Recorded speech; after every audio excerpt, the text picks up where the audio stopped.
PT Merdeka Copper Gold Tbk membukukan pendapatan sebesar 775,6 juta dolar Amerika Serikat atau sekitar 14 triliun rupiah pada kuartal kedua tahun 2026. Kinerja positif ini ditopang peningkatan penjualan emas serta lonjakan produksi segmen nikel dan tembaga.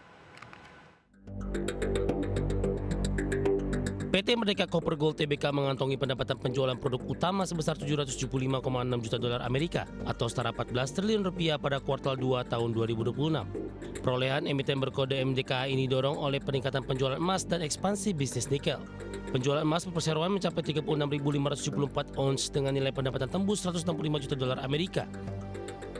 Capaian tersebut ditopang oleh tambang emas 7 Bukit sebesar 30.135 ons, serta tambang emas Pani sebesar 6.439 ons dengan harga jual rata-rata 4.511 dolar Amerika per ons.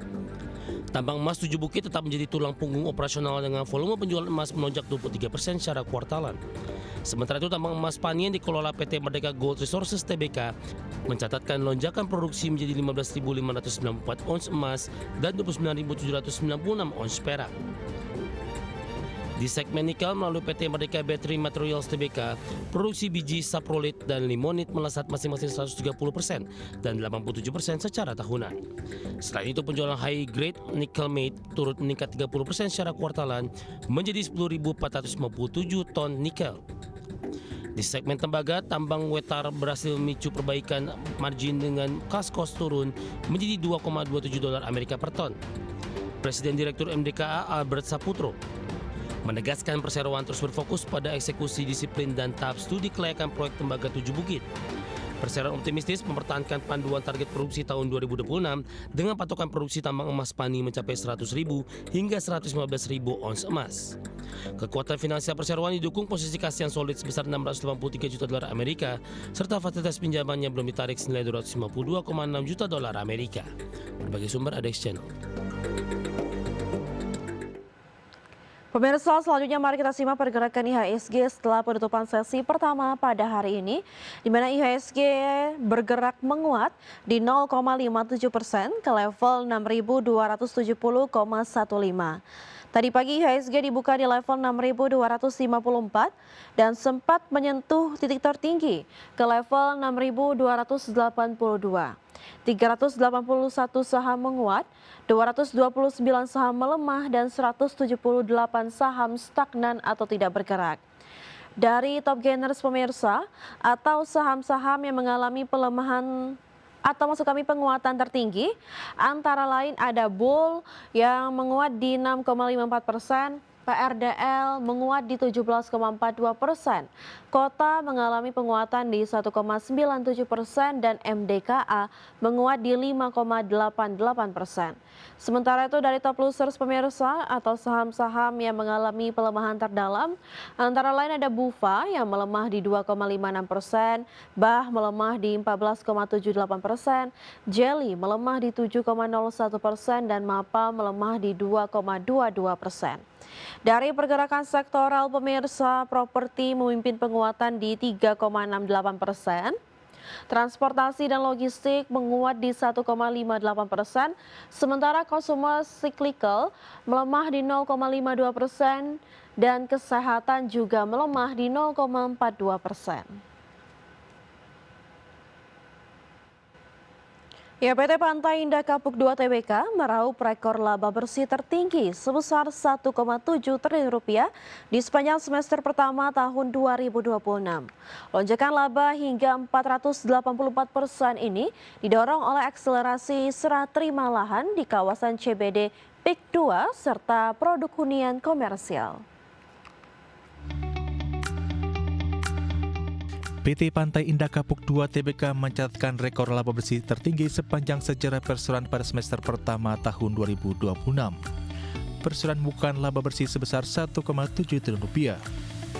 Perolehan ini melonjak fantastis 484% jika dibandingkan bersama tahun sebelumnya. Lonjakan kinerja keuangan sejalan dengan pendapatan usaha yang naik 78% mencapai 2,9 triliun rupiah. Serah terima lahan di kawasan Central Business District PIK 2 menjadi kontributor utama pendapatan perseroan. Pertumbuhan pendapatan juga ditopang peningkatan serah terima hunian dan produk komersial di kawasan PIK 2. Proyek mendorong mencakup rumah milenial, Permata Hijau Residence, Manhattan Residence, Pantai Bukit Villa, Bukit Nirmala, serta Pasir Putih Residence. Pada kuartal 2 tahun 2026 saja perseroan meraih penjualan sebesar 1,8 triliun rupiah atau naik 63% secara kuartalan.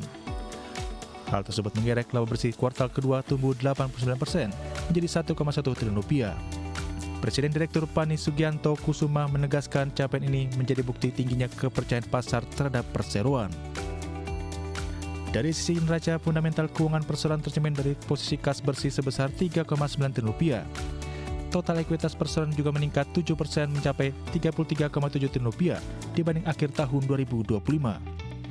Adapun saat ini perseroan mengelola cadangan lahan seluas 1.809 hektar melalui 12 entitas anak dengan nilai perolehan mencapai 38 triliun rupiah. Akuisisi lahan skala besar tersebut didukung oleh dana hasil aksi korporasi right issue selama 3 tahun terakhir. Manajemen optimis momentum ini akan memperkuat posisi PANI sebagai pengembang properti terkemuka di Indonesia. Berbagai sumber untuk ID Action. Pemirsa, PT Waskita Karya Persero Tbk tengah mengerjakan pembangunan 5 sekolah rakyat di Jawa Timur dengan total nilai kontrak 1,16 triliun rupiah. Proyek infrastruktur pendidikan terpadu ini dirancang untuk mencetak generasi unggul penerus bangsa. PT Waskita Karya Persero Tbk memperkuat portofolio infrastruktur pendidikan dengan membendung kontrak proyek sekolah rakyat di Jawa Timur. Emiten berkode WSKT ini menggarap 5 sekolah rakyat senilai 1,16 triliun rupiah. Sebaran proyek ini mencakup 4 kabupaten dan 1 kota, yaitu Kabupaten Gresik, Jombang, Sampang, Tuban, serta Kota Surabaya. Direktur Operasi 2 Waskita Karya Paulus Budi Kartiko menjelaskan bahwa sekolah rakyat dirancang sebagai kawasan pendidikan terintegrasi. Salah satu pengerjaan proyek perseroan yaitu Sekolah Rakyat Terintegrasi 2 Kota Surabaya kini telah resmi dimanfaatkan kegiatan belajar mengajar. Ratusan siswa jenjang SD, SMP hingga SMA telah mengikuti masa pengenalan lingkungan sekolah sejak Kamis 30 Juli 2026. Bangunan sekolah berkapasitas 370 siswa ini dirampungkan secepat mungkin agar dapat digunakan penuh pada Agustus 2026. Perseroan mengerahkan hampir 4.500 tenaga kerja yang bekerja siang dan malam secara bergantian. Guna mengejar target percepatan, perseroan menerapkan metode inovasi teknis half slab pada pekerjaan plat lantai 2. Distribusi material dipercepat menggunakan hiab crane serta pengecoran berbasis concrete pump dan mobile crane. Pemasangan struktur rangka atas baja serta penyambungan daya listrik PLN juga dilakukan secara beriringan. Pengalaman lebih dari 65 tahun menjadi modal utama Waskita Karya dalam mendukung program pemerintah dan meningkatkan kesejahteraan masyarakat. Berbagai sumber untuk ID Action.